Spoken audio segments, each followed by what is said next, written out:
కేంద్ర బడ్జెట్లో మోదీ ప్రభుత్వం తెలంగాణకు మరోసారి మొండి చేయి చూపింది. రాష్ట్రానికి భారీ స్థాయిలో నిధులు వస్తాయని ఆశించిన రేవంత్ రెడ్డి సర్కార్కు నిరాశ మిగిలింది. గ్రాండ్లు, విభజన హామీలు, సింగరేణి, రైల్వే ప్రాజెక్టుల విన్నపాలన్నింటినీ ఈ బడ్జెట్లో కేంద్రం మరోసారి పక్కన పెట్టింది. తెలంగాణ కొంగు బంగారమైన సింగరేణికి మొండి చేయి చూపగా ప్రధాన రైలు మార్గాలైన పెద్దపల్లి, మంచిర్యాల, బెల్లంపల్లి, రామగుండం ప్రస్తావన లేదు.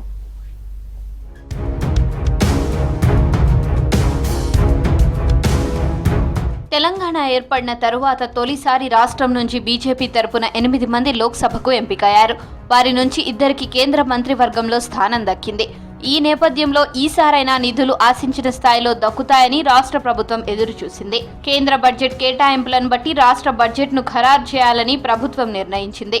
తెలంగాణ అంశం వచ్చేసరికి రైల్వే బడ్జెట్ కానీ మిగతా వాటిలో కూడా మనకు వాటా కేటాయించకుండా నరేంద్ర మోడీ ఒక పక్షపాతతోటి వహిస్తారంటే తప్పకుండా రేవంత్ రెడ్డి గారి నాయకత్వంలో తెలంగాణ ప్రాంతానికి అన్యాయం జరుగుతుందని గత 6 నెలల నుండి 3 సార్లు ప్రధానమంత్రి కావడం జరిగింది. కేంద్ర మంత్రులు అనేక సార్లు కలిసినా కానీ వాళ్ళకు తెలంగాణ మీద చిత్తశుద్ధి లేదు. గత 3 ఏళ్లుగా కేంద్రం నుంచి గ్రాండ్ల పద్దు కింద పూర్తి స్థాయిలో నిధులు రాక తెలంగాణకు తీవ్ర అన్యాయం జరుగుతుందని ఇటీవల ప్రధాని మోడీకి సీఎం రేవంత్ రెడ్డి తెలిపారు.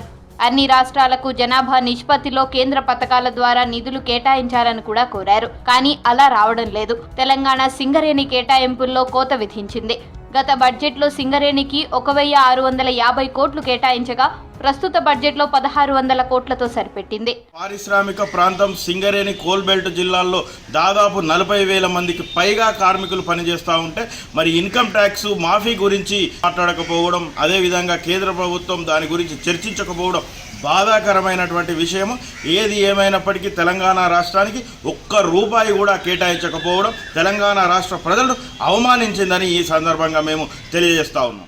కేంద్రం ప్రవేశపెట్టిన బడ్జెట్లో ఆదాయ పన్నులకు సంబంధించి తీపి కబురు ఉంటుందని ఆశించిన కార్మిక వర్గానికి కేంద్రం మొండి చేయి చూపింది. ప్రాణాలు పణంగా పెట్టి బొగ్గు ఉత్పత్తి చేస్తూ దేశానికి వెలుగులు అందిస్తున్న కార్మికులు సంపాదించిన సొమ్ములో 30% ఆదాయ పన్నుకే పోతోంది. 8వ వేతన ఒప్పందం నుంచి కార్మికుల వేతనాలు పెరిగాయి. క్రమేణా 9వ, 10వ, 11వ వేజ్ బోర్డులో కూడా మరింత పెరిగాయి. 8వ వేతన ఒప్పందం నుంచే కార్మికులు ఆదాయ పన్ను స్లాబ్ పరిధిలోకి వచ్చారు. ఇప్పుడు ప్రతి ఉద్యోగి ఆదాయ పన్నులు చెల్లించే స్లాబ్లో ఉన్నారు.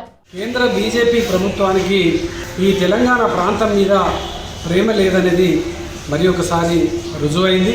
సింగరేణి బొగ్గు బ్లాక్లను వేలం వేసేటువంటి ఒక ఆలోచనతో ముందుకు సాగుతున్నటువంటి ఒక బీజేపీ ప్రభుత్వం తప్పకుండా రాబోయేటువంటి కాలంలో బీజేపీ ప్రభుత్వానికి ప్రజలు తప్పకుండా గుణపాఠం చెప్తారనేటువంటి ఆలోచన చేయాల్సినటువంటి అవసరం ఉన్నది. గనిలోకి దిగి పనిచేయడం వల్ల వచ్చే కీళ్ల నొప్పులు, నడువు నొప్పులు, ఇతర జబ్బుల చికిత్సలకే భారీగా ఖర్చు చేయాల్సి వస్తోంది. ఇక ఏదైనా మిగులుతోందని ఆలోచించే లోపే ఆదాయ పన్ను కోత పడుతుందని కార్మికులు వాపోతున్నారు. ఇన్కమ్ ట్యాక్స్ కట్టి ఆపేస్తాం, రద్దు చేస్తాం అడగమని ప్రతి ఎన్నికల్లో నాయకులు వాగ్దానాలు చేస్తారు. వాగ్దానాలు వర్షాలు కురిపిస్తారు, పకడ్బందీగా నిర్ణయాలు చేస్తామని చెప్తారు. కానీ ఏది కూడా ఇదివరకు జరగలేదు. నిన్నటి బిల్లులో కూడా ఈ విధంగా ఇన్కమ్ ట్యాక్స్ రద్దు చేస్తారేమో అని చెప్పేసి 42,000 మంది కార్మికులు ఎంతో ఆశతో ఎదురు చూసిండ్రు. కానీ వాళ్ళ ఆశల మీద నీళ్లు జల్లినట్టే కేంద్ర ప్రభుత్వం చేసింది. కార్మికుల ఆదాయ పన్ను మాఫీ కోసం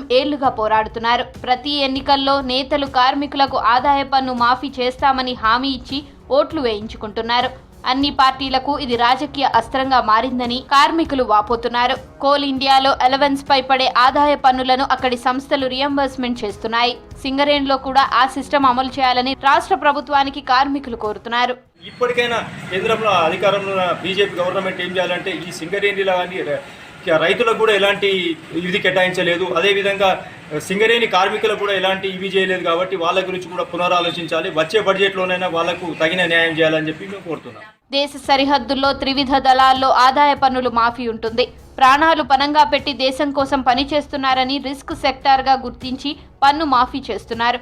ఇక్కడ కార్మికులు గనిలోకి దిగి పనిచేసి ఇంటికి తిరిగి వస్తారని గ్యారంటీ కూడా ఉండదు. నిత్యం ప్రాణాలను పణంగా పెట్టి పనిచేస్తున్న బొగ్గుగని కార్మికులను రిస్క్ సెక్టార్గా గుర్తించి పన్ను మాఫీ చేయాలని డిమాండ్ చేస్తున్నారు కార్మిక సంఘాల నాయకులు. బొగ్గు గనుల్లో చీకటి గుహల్లో పనిచేస్తున్న కార్మికులకు ఓట్ల ముందు ఇన్కమ్ ట్యాక్స్ తక్కువ చేస్తామని చెప్పేసి కల్లిబొల్లి మాటలు చెప్పి గద్దెనెక్కిన కేంద్ర ప్రభుత్వం ఈరోజు మరి ఈ బడ్జెట్ ప్రవేశించకపోవడం అనేది చాలా విడ్డూరంగా ఉంది. మరి ఈ కేంద్ర ప్రభుత్వాన్ని ఒకటే చెప్తా ఉన్నాం, మళ్ళీ వచ్చే బిల్లులైనా కూడా ఈ యొక్క తెలంగాణ రాష్ట్రాన్ని మర్చిపోవద్దు, సవితి తల్లి ప్రేమ చూపెట్టద్దని చెప్పేసి మా ఎంసీపీఐ పార్టీ డిమాండ్ చేస్తూ ఉంది. పెద్దపల్లి మంచిర్యాల పరిధిలో ప్రధానంగా రైలు మార్గాల సౌకర్యాలు మెరుగుపడాల్సి ఉంది. కేంద్ర బడ్జెట్లో కాజీపేట బల్హర్షా సెక్షన్లో కొత్త రైలు మంజూరు ప్రస్తావన లేదు. జిల్లా పరిధిలోని రైల్వే స్టేషన్ల ఆధునీకరణకు పాత పనులు తప్ప కొత్తగా ఏవీ ప్రకటించలేదు. ఫుట్ ఓవర్ బ్రిడ్జ్లు, రైల్వే ఓవర్ బ్రిడ్జ్లు మంజూరు చేయాల్సి ఉంది. కేంద్ర ప్రభుత్వ పరిధిలోని విద్య, వైద్యం, పర్యాటకానికి సంబంధించిన సంస్థలు ప్రకటించకపోవడంతో నిరాశ మిగిలింది. బెల్లంపల్లి, గడ్చిరోలి జాతీయ రహదారిపై ఈ ఆర్థిక సంవత్సరంలో కేటాయింపులపై స్పష్టత రావాల్సి ఉంది.